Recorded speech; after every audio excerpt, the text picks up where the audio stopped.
బాబాకి జై. అవతార్ మెహే బాబాకి జై. జై బాబా అండి. ప్రార్థనా గీతాన్ని పాడవలసిందిగా శ్యామల గారిని కోరుతున్నాం. జై బాబా అండి. శ్యామల గారు. అవతార్ మెహే బాబాకి జై. మా బాబా ప్రే స్టార్ట్ చేస్తుంది. వచ్చి సందేశం. జై బాబా. అవతార్ మెహే బాబాకి జై. నమో మెహరు బాబా అవతార్ నమో దేవ దేవా प्रभु नमो मेहरु बाबा अवतार नमो देव देवा अपार दिव्य कृपा सागर अपार दिव्य कृपा सागर सकल चराचर जगदुद्धार सकल चराचर जगदुद्धार नमो मेहरु बाबा अवतार नमो देव देवा जोहारुलिवे श्री मेहरु बाबा जोहारुलिवे श्री मेहरु बाबा महिनि जनिंचिन मानव रूपा महिनि जनिंचिन मानव रूपा इह परानंद जीवनमीवा इह परानंद जीवनमीवा भव भय भंजन परम पावन भव भय भंजन परम पावन नमो मेहरु बाबा अवतार नमो देव देवा प्रभु नमो मेहरु बाबा अवतार नमो देव देवा अज्ञानांधत अंतमुचेसी अज्ञानांधत अंतमुचेसी दिव्य विज्ञान दृष्टि न संगी दिव्य विज्ञान दृष्टि न संगी हरिषड्वर्गमु अंतरिंपगा हरिषड्वर्गमु अंतरिंपगा अव्यय मोक्षं वनुग्रहिंपुमु अव्यय मोक्षं वनुग्रहिंपुमु नमो मेहरु बाबा अवतार नमो देव देवा प्रभु नमो मेहरु बाबा अवतार नमो देव देवा अपार दिव्य कृपा सागर अपार दिव्य कृपा सागर सकल चराचर जगदुद्धार सकल चराचर जगदुद्धार नमो मेहरु बाबा अवतार नमो देव देवा जय मेहर बाबा जय जय मेहर बाबा जय जय मेहर बाबा जय मेहर बाबा जय मेहर बाबा जय मेहर बाबा जय मेहर बाबा जय मेहर बाबा जय मेहर बाबा जय मेहर बाबा जय मेहर बाबा जय मेहर बाबा जय मेहर बाबा जय मेहर बाबा जय मेहर बाबा जय मेहर बाबा जय अवतार मेहर बाबा की जय जय बाबा अंडी अंदरिकी जय बाबा జై బాబా అండి. శ్యామల గారు ప్రార్థనా గీతంతో ఈరోజు సహవాస్ ప్రారంభించినందుకు జై మెహర్ బాబా. మనం అది అలాగా అనే పుస్తకంలోని విశేషాలను తెలుసుకుంటున్నాం ఈ రిచి మాటలలో. ప్రేమ గుండం అనే అధ్యయనంలో మనం ఉన్నాం.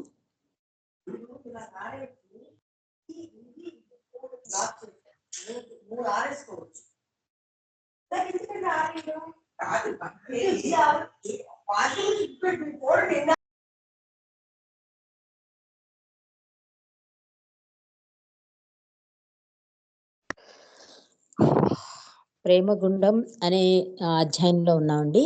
అందులో ఏం చెప్తున్నారంటే ఎరిచి బాబా ప్రతిసారి కూడా నన్ను ప్రేమిస్తున్నారా అని అడుగుతూ ఉండేవారు.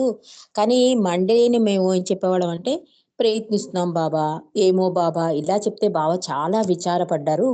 ఆఖరికి నన్ను అడిగితే కూడా నేను కూడా అదే సమాధానం చెప్పడంతో బాబా ఏమన్నారంటే, కనీసం నేను నిన్ను ప్రేమిస్తున్నానన్న విషయాన్నైనా తెలుసుకోలేవా అని అడుగుతారు. అంటే అప్పుడు ఎస్ బాబా అంటాడు. అంటే బాబా అంటారు, అయితే ఒక ముద్దిమ్మని అడిగితే మామూలుగా ఇస్తాడు. అలా కాదు, నా మీద నీకు ఎంత ప్రేమ ఉందో నీ ముద్దు రూపంలో తెలియజేయంటే బాబాని గట్టిగా ముద్దు పెట్టుకుంటాడు. ఇదంతా కూడా ఇరిచ్చికి అంటే బాబాని ప్రేమించడం అంత అసాధ్యమా అనిపించేది నాకు అన్నారు. నిజంగా చెప్పాలంటే అసాధ్యమే. ఆయన కృపావర్షం ఉంటే గాని మనం ఆయన్ని ప్రేమించలేం. కాబట్టి నీవు నన్ను ప్రేమిస్తున్నాను అన్న ఒక్క మాటకు నువ్వు విధేయతగా, అంటే బాబా నన్ను ప్రేమిస్తున్నారు అన్న మాటకు నువ్వు విధేయత చూపిస్తే మిగిలిన అడుగులన్నీ, అంటే అది యథార్థమయ్యేటట్లు చేసే ఆయన కృపావర్షం మన మీద కురుస్తుంది అని చెప్పారు రిచే. ముందు విధేయత చూపించాలంటే ఆయన మనని ప్రేమిస్తున్నాడు అన్న దానికి మనం ఓకే చేస్తే కనుక ఆయన్ని ప్రేమించి ఆ జీవిత గమ్యాన్ని, లక్ష్యాన్ని త్వరితగతం చేసే బాధ్యత ఆయన తీసుకుంటాడు అని చెప్పి ఇది చెప్తున్నారు. అంతేకాకుండా ఒక సందర్భంలో ఒక ఆవిడ బాబా దగ్గరికి వచ్చి ఆలింగనం ఇవ్వనంటే బాబా చెప్తారు, నేను ప్రేమ మహాసాగరాన్ని, ఇందులో మీ బలహీనతలు ఏమీ నన్ను ఏమీ కలుషితం చేయలేవు. కాబట్టి మీరు ప్రతిరోజు కూడా ఈ ప్రేమ గుండం అనేది మీ హృదయంలోనే ఉంది. మీ బలహీనతని రోజు అందులో కలిపినా కూడా ఏమి అందులో ఏ మార్పు జరగదు. ప్లస్ ఏమంటే ప్రతిరోజు అందులో మునక వేయడం వల్ల ఎప్పటికైనా మీరు నన్ను అధికాధికంగా ప్రేమించడానికి అవకాశం ఉంటుంది. అంతేకాక మీకు బాధ కలిగినప్పుడు కానీ, బలహీనత క్షణాల్లో కానీ ఆ ప్రేమ గుండెల్లో ఒక మునక వేస్తూ ఉండండి అని చెప్తున్నారు బాబా. అని చెప్పాక ఇరిచి అంటున్నారు, ఈ ఈ ప్రేమ పదంలో లెక్కకొచ్చేది ఏమిటి అంటే అధికాధికంగా బాబాను గుర్తుంచుకోవడానికి, బాబాని ప్రేమించడానికి సహాయపడుతుంది అని చెప్తున్నారు. అంటే ఈ బలహీనతల గురించి అసలు ఆలోచించొద్దని కూడా బాబా చెప్పారని చెప్తున్నారు. బాబా కూడా అంటారు కదా, నాతో ఉన్నాడా లేదా అన్నదే నాకు ముఖ్యం, కానీ నువ్వు దొంగడివా, పేదాడివా, నువ్వు ఆ స్థాయిలో అవి అవసరం లేదు భగవంతుడికి. నువ్వు నాతో ఉన్నావా లేదా, ఇది ఒక్కటే నేను చూస్తాను అన్నారు. కనుక బాబాని అధికాధికంగా ప్రేమించడమే ఈ ప్రేమ పదంలో లెక్కలోకి వస్తుందని బాబా చెప్పారని ఇరిచి మనకు చెప్పాడు. మరి ఈ ప్రేయర్స్ గురించి కూడా, ఈ పరవర్తిగారి ప్రార్థన, పశ్చాత్తాప ప్రార్థన కూడా మనం ఏం చేస్తామంటే ఈ పడుతూ ఉంటాం, లేస్తూ ఉంటాం, కానీ ఆ లేచినప్పుడు మాత్రం భగవంతుడి సాయం మనకు ఉంది అన్నది మర్చిపోతాం. మళ్ళీ చేసిన తప్పే మళ్ళీ చేస్తూ ఉంటాం. కానీ బాబా ఏం చెప్తున్నారంటే, నువ్వు ఎలాంటి పరిస్థితుల్లో ఉన్నా ఆ చేయి అందించేది నేనే అని చెప్పి ఈ ప్రార్థనలు ఇచ్చారు. మేము మండలి అయ్యుండి మేము ఈ ప్రార్థనలు రోజు చేసేవాళ్ళం కాదు అన్నాడు విరిచి. మనందరికీ ఆశ్చర్యమేస్తుంది, ఇదేంటి ప్రార్థనలు ఇచ్చినప్పుడు మరి రోజు ఎందుకు చేయటం లేదు అంటే, ఆయన చింతనతో, ఆయన సేవలో, ఆయన సాన్నిధ్యంలో గడుపుతున్న మాకు ప్రార్థనలు రోజు చెయ్యాలని అనిపించేది కాదు. ఎందుకంటే ప్రతిరోజు ప్రతి సెకను అంటే ఒక ధూళిలా మారిపోయారు కనుక మండలికి మేము మా అసలు ప్రార్థనల విషయం మేము పట్టించుకోలేదు. కానీ మేము బాబా చెప్పింది చేసేవాళ్ళం కనుక అది కూడా ప్రార్థనే అన్నాడు. బాబా కూడా అంటారు కదా, నేను చేసింది కాదు, నేను చెప్పింది చేయండి అన్నారు. అంటే చెప్పింది చేయడం అంటే విధేయత చూపించడం, ఒక రకంగా ఆయన్ని ప్రార్థిస్తున్నట్టేనండి. అలా ఆ ప్రార్థనలో మునిగిపోయేవారు. ఎప్పుడైనా బాబా పర్టికులర్ గా ప్రార్థనలు చెయ్యండి అంటే చేసేవాళ్ళం తప్ప, మా అంతటా మేము ఎప్పుడూ కూడా, అంటే వాళ్ళు ఎప్పుడూ కూడా ఇలా ప్రార్థన చెయ్యాలనే అనుభవం అంటే అనిపించేది కాదు వాళ్ళకి. ఎందుకంటే నిత్యం ఈ 24 అవర్స్ బాబా సేవలో తరించిన ధన్యజీవులు కనుక. అందుకని ఏం చెప్తున్నాడంటే, ఈ ప్రార్థనలు ఇవ్వడం యొక్క బాబా ఉద్దేశం ఏంటంటే, ఈ ప్రార్థనలు బాబా రచించడమే కాక స్వయంగా పాల్గొనేవారు. ఎలాంటి పరిస్థితుల్లో పాల్గొనేవారు?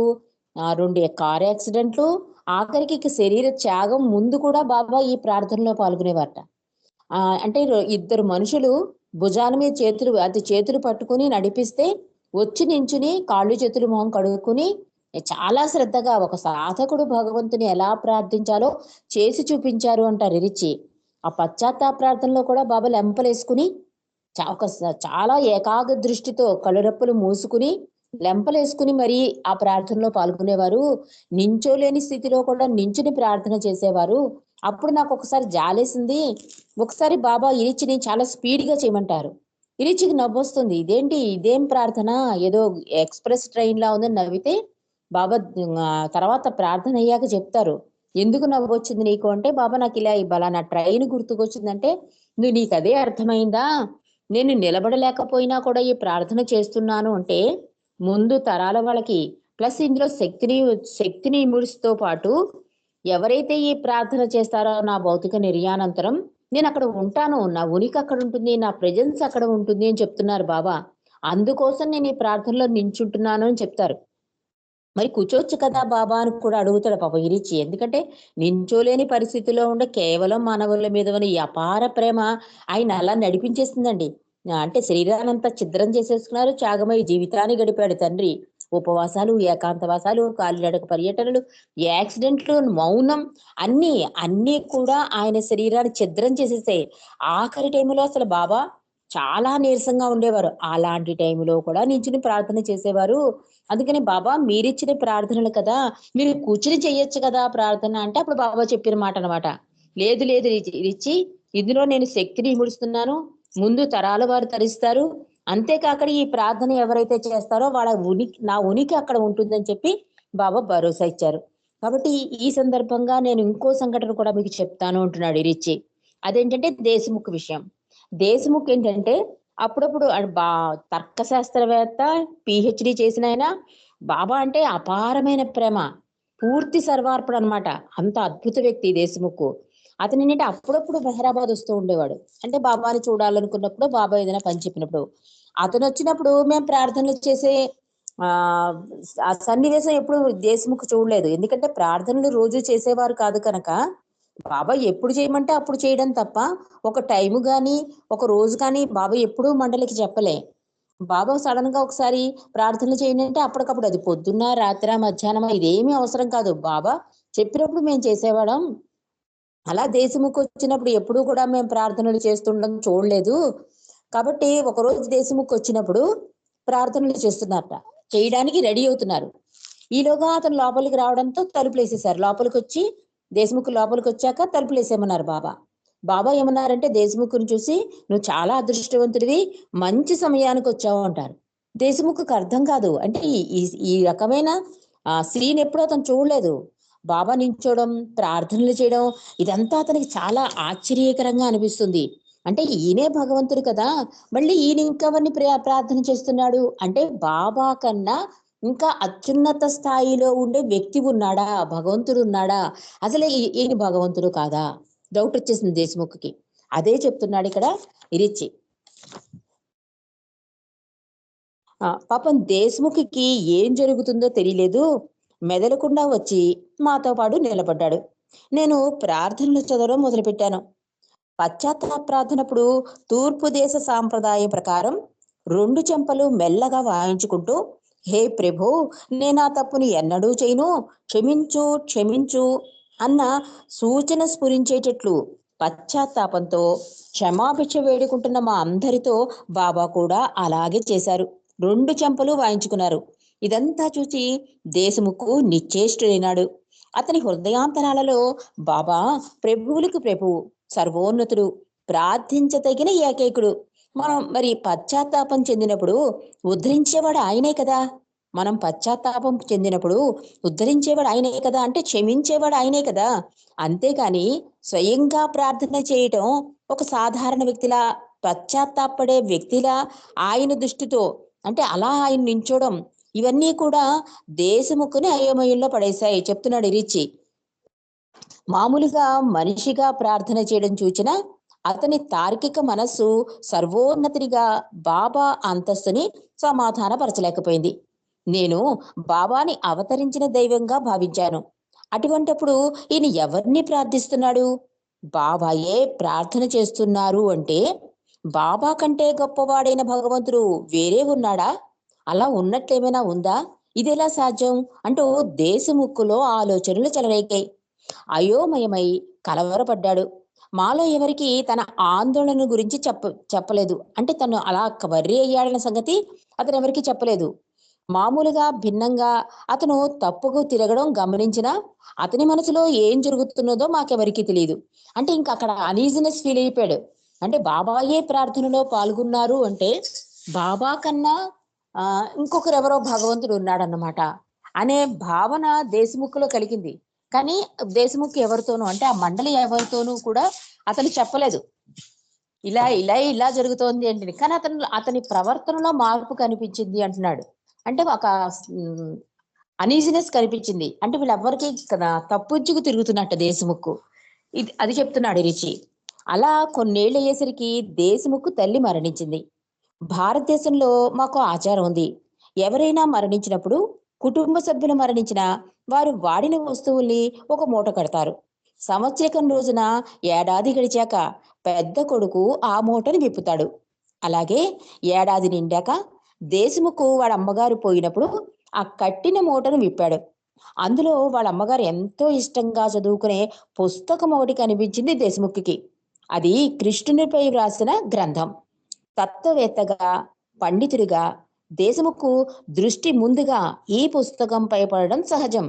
కనుక తన తల్లి అంతగా శ్రద్ధ చూపిన ఆ పుస్తకం ఏమిటో చూద్దామని దాన్ని తీసి అక్కడక్కడ పేజీలు తిరిగేశాడు దేశముఖు. ఒక పేజీలో భగవంతుడు ప్రార్థన చేయుట అన్న అధ్యాయం కనబడింది దేశముఖికి. ఆయన దృష్టి దాని మీద పడగానే చదవడం మొదలెట్టాడు. అంటే బాబాయే ఆ సంశయాన్ని చాలా సహజంగా నివృత్తి చేస్తారని మనం కిందసారి విన్నాం. అలాగే దేశముఖులో ఈ సంశయం ఉందని బాబాకి తెలుసండి. మండలి ఎవరికీ తెలియదు. కానీ అతని అనీజనెస్ మాత్రం వాళ్ళు కనిపెట్టారు. బాబా కన్నా భగవంతుడు ఉన్నాడా అని ఆ సంశయంలో బయటకు వచ్చేసాడు. అలా కొన్నేళ్లు గడిచాక వాళ్ళ అమ్మగారు పోయారు. వాళ్ళ ఇంటి ఆచారం ఏంటంటే ఒక ఇంట్లో ఎవరైనా పోతే కనుక వాళ్ళు వాడిన వస్తువులన్నీ ఆ రోజు మూట కట్టేసి ఒక పన్నీరు తర్వాత అది ఓపెన్ చేస్తారన్నమాట. అలా దేశముఖ్ తల్లి గారు పోయిన ఏడాదికి దేశముఖ్ ఈ మూటను విప్పాడు. ఫస్ట్ అతన్ని ఆకర్షించిందంటే ఒక పుస్తకం. ఆ పుస్తకంలో ఏమని ఉంటుందంటే తిరిగేస్తుంటే శ్రీకృష్ణుడి పుస్తకం అన్నమాట. భగవంతుడే ప్రార్థించిన అన్న అధ్యయనం కనిపించుట. ఇంకా సాధారణంగా కుతూహలం ఒకటి అతనికి, ఇది తెలుసుకోవాలనే విషయం. అందులో పిహెచ్డి చేసిన అతను కదా, ఈ పుస్తకాలంటే మహా ఇంట్రెస్ట్. ముందుగా ఆ అధ్యాయాన్నే చదవడానికి మొదలెట్టినట్ట దేశముఖ్. ఆ అధ్యాయంలో కృష్ణుడికి సన్నిహితుడైన నారదుడు ఒక రోజున ఆయన కోసం ఒక సందేశం ఇద్దామని అందించుదామని కృష్ణుని రాజప్రసాదానికి వచ్చి అక్కడ వస్తాడు. అంటే కృష్ణుడు ఉండే ప్లేస్కి వస్తాడు నారదుడు. నారదుడు రాజభవనం చేరేసరికి గేట్లోని కాపలివాడు ఆపివేస్తాడు నారదుడిని. లోపలికి వెళ్ళడానికి వీల్లేదు అంటాడు. నేను వెళ్లేందుకు వీల్లేదంటావేంటి? నేను నారదుడిని తెలుసా? ఆఖరికి కృష్ణుడు పడక గదిలో కూడా వెళ్లే చొరవ నాకుంది అంటాడు నారదుడు. ఇది నిజమే స్వామి.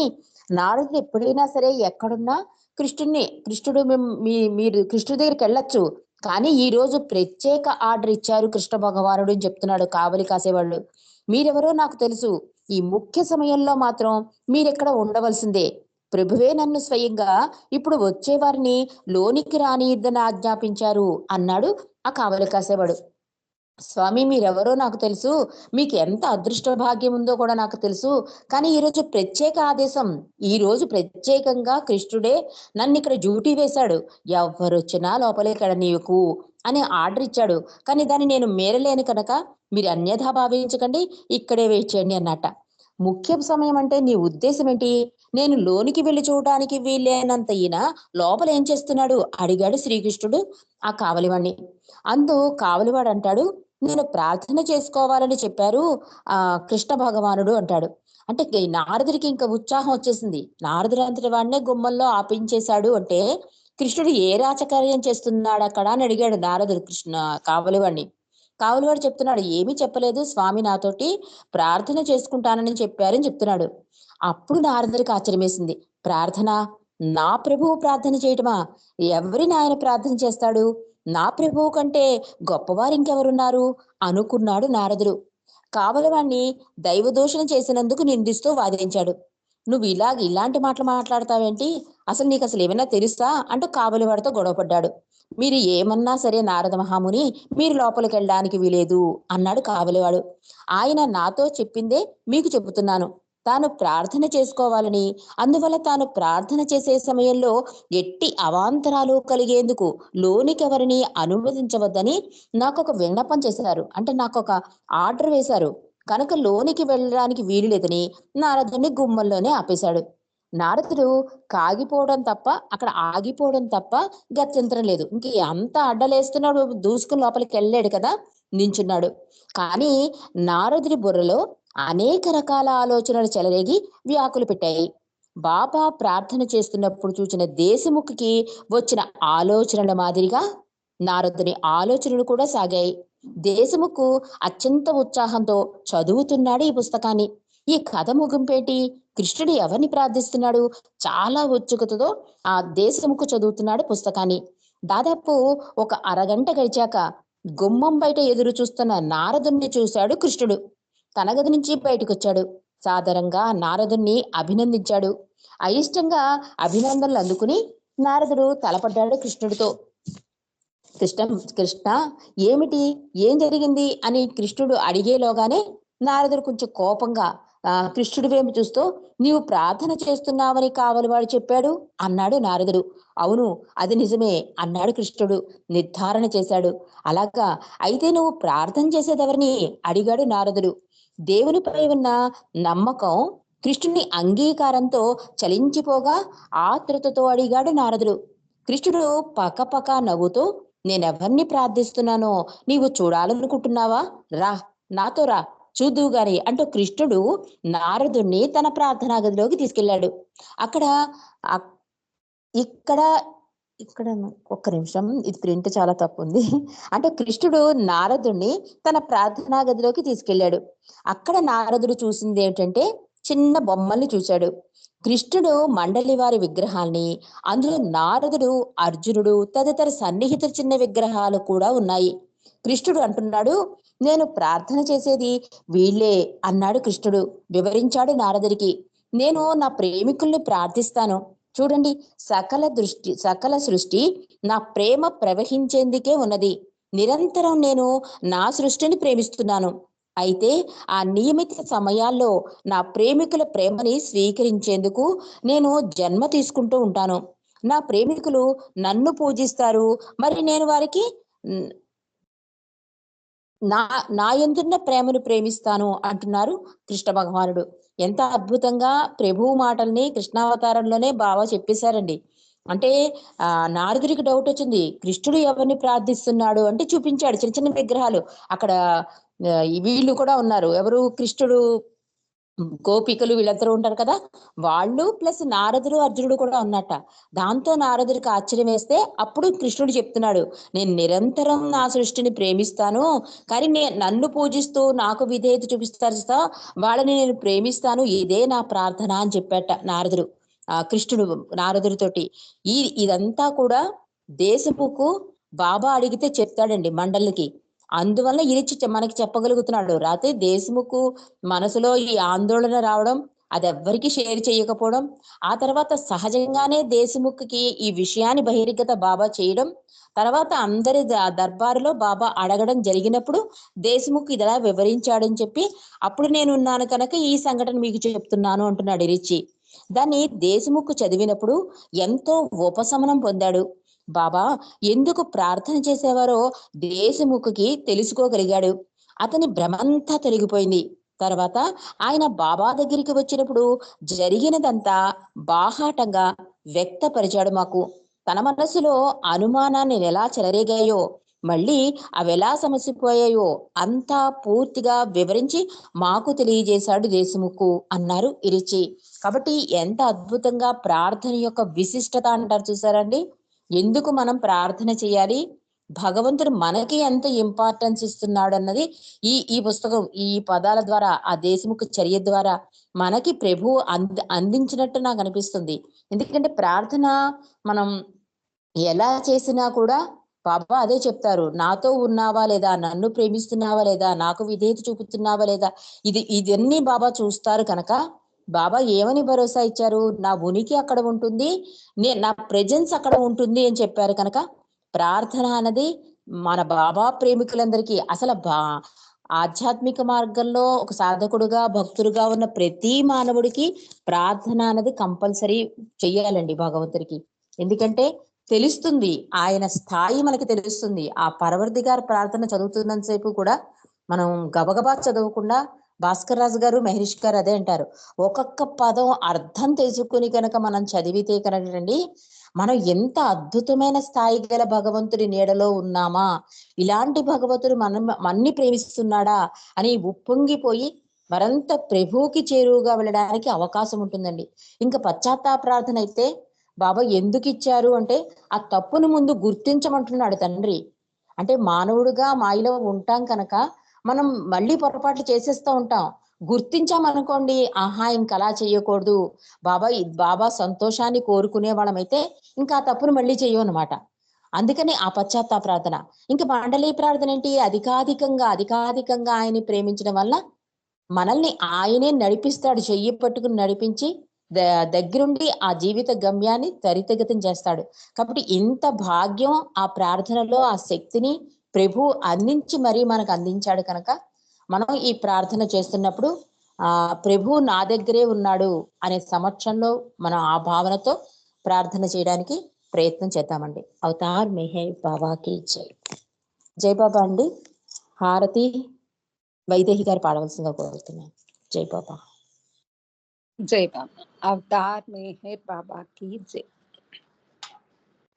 आदि सचेतन शांति निकेतन नमो ब्रह्मा वो मेहरु प्रभु आरती अपनावो।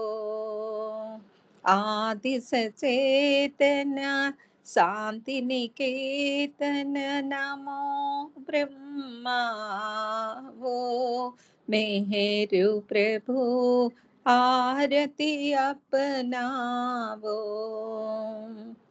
प्रेम दीप में ही ये जलावो निभिड़ा अंधेरा मिटता पावो। अपना सब कुछ तुम है चढ़ावो अपना सब कुछ तुम है चढ़ावो। तुम मुझको सरसावो मेहरु प्रभु आरती अपनावो। मेहरु प्रभु आरती अपनावो। आदि सचेतन शांति निकेतन नमो ब्रह्मा वो मेहरु प्रभु आरती अपनावो। जीवन की हर सांस हमारी बन जाए प्रभु गति तुम्हारी। हे करुणा कर लीलाधारी तुम करुणा बरसावो मेहरु प्रभु आरती अपनावो। आदि सचेतन शांति निकेतन नमो ब्रह्मा वो मेहरु प्रभु आरती अपनावो। बने आरती जीवन मेरा आदि अंत का लय हो गेरा। खुले नयन और दिक सवेरा तुम मुझ में छजाओ मेहरु प्रभु आरती अपनावो। आदि सचेतन शांति निकेतन नमो ब्रह्मा वो मेहरु प्रभु आरती अपनावो। मेहरु प्रभु आरती अपनावो। अवतार मेहर बाबा की जय। अवतार मेहर बाबा की जय। अवतार मेहर बाबा की जय। जय बाबा। अवतार मेहर बाबा की जय। चलनी मा स्वामी चलवीयवैया चलनी मा स्वामी चलवीयवैया నీ సేవకై మేము మరల వచ్చెదమయ్యా చల్లని మా స్వామి సెలవీయవయ్యా, ఈ సేవకై మేము మరలవచెదమయ్యా. మెహరునామమే నిత్యం కీర్తించులాగు, మెహరునామమే నిత్యం కీర్తించులాగు, ఎల్లవేళల నిన్ను స్మరించులాగు, ఎల్లవేళల నిన్ను స్మరించులాగు. చల్లని మా స్వామి సెలవీయవయ్యా, ఈ సేవకై మేము మరలవచెదమయ్యా. నీ సేవలో మేము తరించులాగు, నీ సేవలో మేము తరించులాగు, ప్రేమతో దీవించి సెలవీయవయ్యా,